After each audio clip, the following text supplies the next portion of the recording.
আমাদের মূল চাওয়াটা হলো শিক্ষার্থীদের চাওয়া, আমাদের আকাঙ্ক্ষাটা হচ্ছে শিক্ষার্থীদের আকাঙ্ক্ষা, শিক্ষার্থীদের যে ভয়েস, সেই ভয়েসটা হলো আমাদের ভয়েস।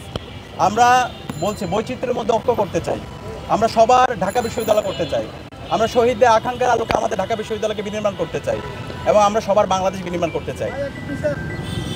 আমরা যদি দেখি ঢাকা বিশ্ববিদ্যালয়ে আজকে আমরা 100 বছর পার হয়েছে, স্বাধীনতার আজকে 5 দশক পার হয়েছে, কিন্তু এই ঢাকা বিশ্ববিদ্যালয়ে রাজনৈতিক অর্জন যেভাবে আছে, একাডেমিক অর্জন অথবা একাডেমিয়ায় সেভাবে আমরা ফোকাস দিতে পারিনি। কিন্তু একটা বিশ্ববিদ্যালয়ের মূল কাজ কি? আমরা এটা বারবার বলছি, মূল কাজ হচ্ছে জ্ঞান উৎপাদন করা, জ্ঞান বিতরণ করা, নতুন নতুন জ্ঞান নিয়ে আসা। বিশেষ করে আজকে আমরা যেখানে এসেছি সায়েন্স ফ্যাকাল্টি, সেই সায়েন্স ফ্যাকাল্টির কাজ হচ্ছে সায়েন্স টেকনোলজি ইনোভেশনের মাধ্যমে পুরো বিশ্বকে নেতৃত্ব দেওয়া। আজকে যদি আমরা দেখি বিশ্বব্যাপী আমাদের পরে স্বাধীন হয়ে অনেক দেশ তাদের সায়েন্স টেকনোলজির মাধ্যমে অনেক এগিয়ে গেছে, কিন্তু আমাদের যদি বাংলাদেশের অবস্থা দেখি, ঢাকা বিশ্ববিদ্যালয়ের অবস্থা দেখি, সে জায়গায় আমাদের এই যে একটা বিশ্ববিদ্যালয় একাডেমিকলি সাউন্ড হওয়া, একাডেমিয়া ইনভেস্ট করা, গবেষণায় ইনভেস্ট করা, সে জায়গায় আমরা 100 বছরে অথবা স্বাধীনতার 5 দশকে দেখতে পাইনি। আমাদের এই বিশ্ববিদ্যালয়ে এই বছর সর্বোচ্চ বাজেট গবেষণায় দেওয়া হয়েছে 2%, যেটা আমরা যদি দেখি আমাদের পার্শ্ববর্তী দেশ অথবা হচ্ছে বিশ্বের বিভিন্ন ইউনিভার্সিটিগুলোতে মূল বাজেটের 20%, 25%, 28% পর্যন্ত এই গবেষণা বাজেটে দেওয়া হয়।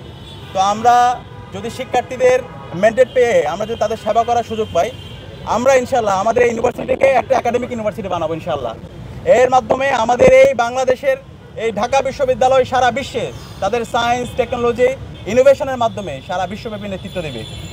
এলএমই সার্টিফাইড বিশ্বসেরা কপারে তৈরি ওয়ালটন কেবলস, যা আপনার স্থাপনাকে রাখবে সব সময় নিরাপদ। এবং আমরা দেখতে পাই আমাদের বিশ্ববিদ্যালয়ের শিক্ষার্থীরা যখন আসে প্রথম বর্ষ থেকে, তাদের হলে একটা সিট নিয়ে তাদের সংকটে থাকতে হয়, তাদের খাদ্য নিয়ে তাদের সংকটে থাকতে হয়, আমাদের হেলথ নিয়ে আমাদেরকে হচ্ছে সংকটে থাকতে হয়, আমাদের হচ্ছে ক্যাম্পাসের অনিরাপত্তা নিয়ে আমাদের বিশেষ করে আমাদের বোন যারা আছে, আমাদের ছাত্রী নারী যারা আছে, তাদের বিভিন্ন সাইবার বুলিং, তাদের নিরাপত্তা সংকটে ভুগতে হয়।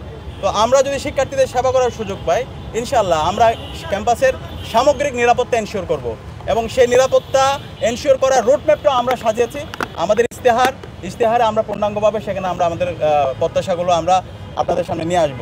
তো আমরা আশা করব আমরা এখানে যারা আছে, আমরা আজকে যারা ঢাকা বিশ্ববিদ্যালয়ে ডাকসু নির্বাচন করছি, সবাই জুলাইয়ের সহযোদ্ধা।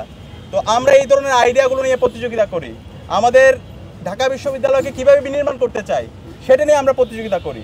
কিন্তু আমরা বারবার এই কথাগুলো বলার পর দেখতে পাচ্ছি আমাদের যারা প্রতিপক্ষ আছে, আমাদের যারা বন্ধুপ্রতিম আছে, তারা ক্রমাগত সাইবার বুলিং করছে, ক্রমাগত মিথ্যা প্রপাগান্ডা করছে, ক্রমাগত সে আগের মতো করে বিষাদগার করছে। তো এই যে ডাকসু নির্বাচন উপলক্ষে একটা আমেজ বিরাজ করছে, শিক্ষার্থীরা যে নতুন নতুন চিন্তাগুলো শুনতে চায়, সেই চিন্তাগুলো না দিয়ে আপনারা যে সে পিছনে চলে যাচ্ছেন, এর মাধ্যমে শিক্ষার্থীরা আপনাদের প্রতি নেতিবাচক মনোভাব তৈরি হচ্ছে। তো আমরা অনুরোধ করব, আমরা ভালো কাজের প্রতিযোগিতা করি, আমরা আইডিয়ার প্রতিযোগিতা করি, আমরা কেমন ঢাকা বিশ্ববিদ্যালয় চাই সেই আইডিয়াগুলো শিক্ষার্থীদের সামনে নিয়ে আসি, শিক্ষার্থীদের স্বার্থের কথাগুলো বলি এবং এভাবে আমরা প্রতিযোগিতা করি এবং যাদের নেতৃত্ব, যাদের দক্ষতা, যাদের কম্পিটেন্সি শিক্ষার্থীরা পছন্দ করবে, শিক্ষার্থীরা তাদেরকে মনোনীত করবে। এবং সে জায়গায় ঐক্যবদ্ধ শিক্ষার্থী জোটের জায়গা থেকে আমরা বলতে চাই, গত 1 বছর জুড়ে এবং জুলাই আন্দোলনে ঐক্যবদ্ধ শিক্ষার্থী জোটের আমরা যারা সদস্য আছি, আমাদের যে অ্যাক্টিভিটি, আমাদের যে কম্পিটেন্সি, শিক্ষার্থী বান্ধব যে কাজ, প্রশাসনের কাছে আমরা যে সংস্কার প্রস্তাবনাগুলো দিয়েছি, এই সব কিছুতেই আমরা বিশ্বাস করি ঢাকা বিশ্ববিদ্যালয়ের শিক্ষার্থীরা, ঐক্যবদ্ধ শিক্ষার্থী জোটের আমাদের প্যানেল উপর তারা আস্থা রাখবে এবং এর মাধ্যমে আগামী ঢাকা বিশ্ববিদ্যালয়, শহীদদের আকাঙ্ক্ষার আলোকে ঢাকা বিশ্ববিদ্যালয় এবং স্বপ্নের ঢাকা বিশ্ববিদ্যালয় আমরা বিনির্মাণ করব। সবাইকে অসংখ্য ধন্যবাদ।